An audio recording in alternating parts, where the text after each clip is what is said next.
আমি সাহেব দাঁ, পুরুলিয়া জেলার কুঞ্চা গ্রামের একজন স্থায়ী বাসিন্দা।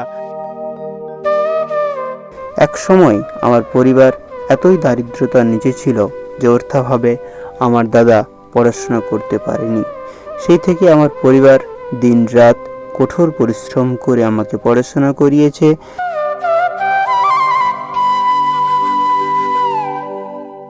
বর্তমানে আমি পুরুলিয়ার সিধু কানু বিরসা বিশ্ববিদ্যালয়ের বাংলা বিষয়ে নাটক নিয়ে গবেষণা কর্মে রত।